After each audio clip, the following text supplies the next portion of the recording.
एक घटिया सा 2 कौड़ी का प्रोग्राम आता है बिग बॉस।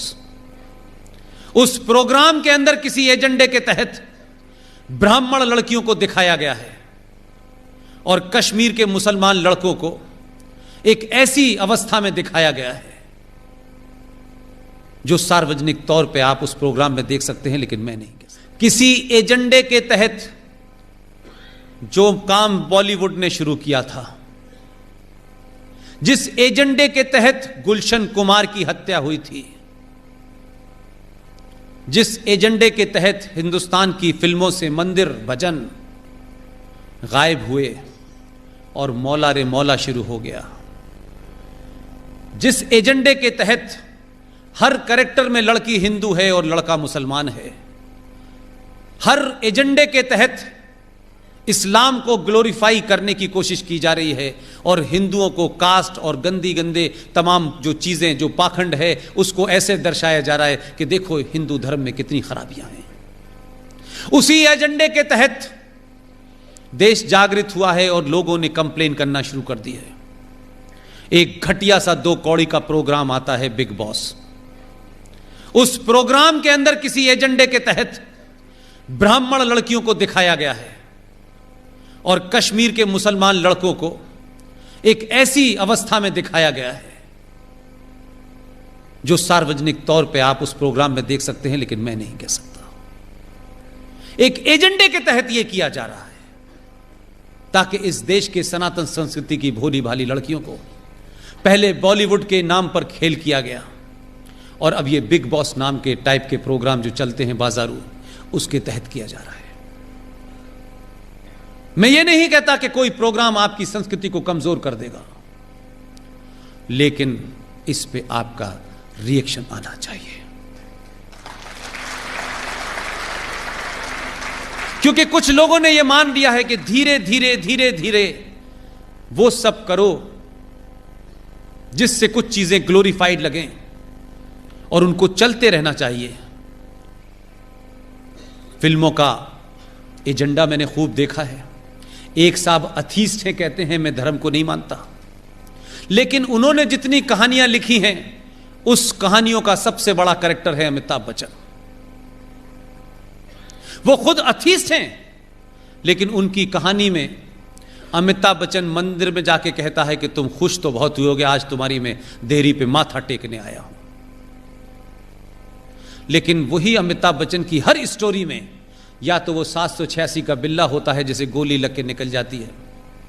जितने भी कैरेक्टर हिंदुओं के नाम से हैं, उन कैरेक्टर में या तो वो हिंदू चोर दिखाया गया है, या दोगला दिखाया गया है, या वो मक्कार दिखाया गया है। और जितने भी नाम मुसलमान हैं, उन नामों के अंदर इतनी इज्जत और इतनी शालीनता दिखाई गई है कि उससे ज्यादा शालीनता कहीं मिलती नहीं है। हर कैरेक्टर के अंदर उसको एक ईमानदार मुसलमान दिखाया गया है। हर कैरेक्टर के अंदर एक खास सोच को बड़ा किया गया है। और मैं नहीं कह रहा, आप सब लोगों ने अमिताभ बच्चन की फिल्में देखी हैं। इस एजेंडे के तहत छोटी सी घटना है, संजय दत्त ने बायोपिक बनाई थी, आप सब ने देखी होगी।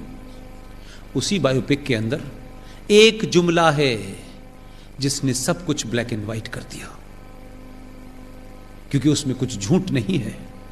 संजय दत्त के पिताजी सुनील दत्त ने जब नरगिस से शादी करने का प्रपोजल रखा, आप जानते हैं उस वक्त के मुंबई का माफिया डॉन हाजी मस्तान ने फोन किया सुनील दत्त को और कहा कि तुम्हें किसने कहा है कि नरगिस से शादी करो, और उसको अपने उस अड्डे पे बुलाया। ये सच्ची घटना है। और उसने कहा कि मैं नरगिस को खुश रखूंगा, आप यकीन मानिए। इस देश में स्थिति आपकी ये थी कि आप किससे शादी करें, उसके लिए उस मुसलमान अगर माफिया डॉन है तो उसकी भी इजाजत लेनी पड़ेगी। और ली, पूरी जिंदगी उसने ईमानदारी से निभाया, लेकिन उसके लिए एक माफिया डॉन की परमिशन जरूरी थी। लेकिन आपकी लड़कियों को इसलिए वर्गलाया जा सकता है इसलिए वो इजीली टारगेट हो जाती हैं कि हमारे घर में हमारी माएं, एक एवरेज मां की बात कर रहा हूं, हमारी माएं चमत्कार की खोज में ऐसे ऐसे बाबाओं के यहां चली जाती हैं कि एक बाबा हैं, वो कहते हैं समोसा खाया था, तो वो कहती नहीं, तो उसे चटनी से खाया था, तो उसने कहा खाया था, तो चटनी कौन सी थी, कि लाल रंग की थी, नहीं हरे रंग की थी, तो लाल रंग की खाना सब ठीक हो जाएगा। ऐसे बाबा बहुत घूम रहे हैं।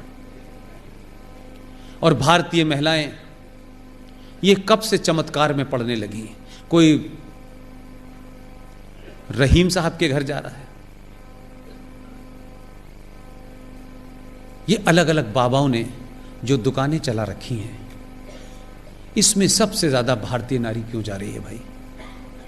उसका घर संपन्न है, उसके घर में सब कुछ मौजूद है, क्या ऐसी बात है कि वो चमत्कार के चक्कर में अपने बच्चों और बच्चियों को छोड़ करके इन बाबाओं के भुलावे में आ रही है?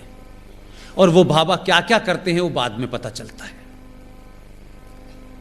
आप सनातन संस्कृति की हैं, आप उस वंशज की हैं जिन्होंने जौहर किया है, आप उनकी वंशज हैं जो दुर्गा बन के जिन्होंने अपने दुश्मनों का सर्वनाश किया है। आप लोग अपनी उन लड़कियों से जिन्होंने हाई स्कूल कर लिया है, जिनके अंदर समाज के बदलाव हो रहे हैं, जिनके शरीर में एक नेचुरल बदलाव हो रहे हैं, आपकी वो बेटी भी इसी समाज में रहती है, उसके अंदर भी अजीब अजीब इच्छाएं जो होंगी वो आएंगी। मेहरबानी करके बाबाओं के चंगुल में न जाएं, अपनी 10वीं क्लास की लड़की को अपना दोस्त समझ के उसके मन मस्तिष्क में होने वाले बहुत सारे कौतूहल को शांत करें, उसको बताएं। दोस्त बन के रहेंगी तो वह अपने मन की बहुत बातें आपसे करेगी।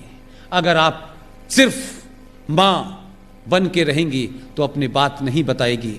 और इस शहर में बहुत सारे शिकारी घूम रहे हैं जो कलेवा पहन करके लड़कियों के स्कूल के बाहर घूमते हैं और उनको अपने चुंगल में फंसाते हैं।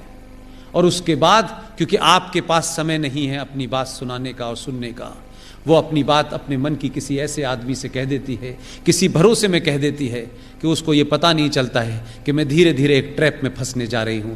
और जब तक उसे ध्यान आता है तब तक जिंदगी बर्बाद हो चुकी होती है। आप तमाम माएं बहनें अपने उन बच्चों के साथ बैठें, उनसे बात करें। और सोना पहनने का भारतीय नारी को बहुत शौक है। सोना पहन करके सड़क पे चलेंगी, हजारों लुटेरे भूखे नंगे घूम रहे हैं, जो आपकी एक सोने की चैन छीनने के चक्कर में आपकी जान जा सकती है। सोना पहन के किसी को नहीं दिखाना है। सोने आपके घर के बुरे वक्त के लिए रखा हो, उसे बक्से में रख दीजिए। कुछ सालों के लिए सिर्फ लोहा पहनिए, समस्याएं सॉल्व हो जाएगी। आप लोगों ने मुझे इतने धैर्य के साथ सुना, यह रिकॉर्ड है मेरे जीवन में। लेकिन यह रिकॉर्ड उनको मत बताइएगा, पता करा लेंगे कौन आया था भाई, तो थोड़ी तकलीफ हो सकती है मुझे। वो कह रहे थे मैं ही अकेला है, दूसरा पैदा कैसे हो गया है, जो रात में भी जगा लेता है लोगों को। लिहाजा राजकोट के लोगों में आपका धन्यवाद करता हूं, दिल से धन्यवाद करता हूं। मुझे सिर्फ यह पता था कि आप राष्ट्रवादी हैं, लेकिन आप इतने बड़े राष्ट्रवादी होंगे ये मुझे नहीं पता था।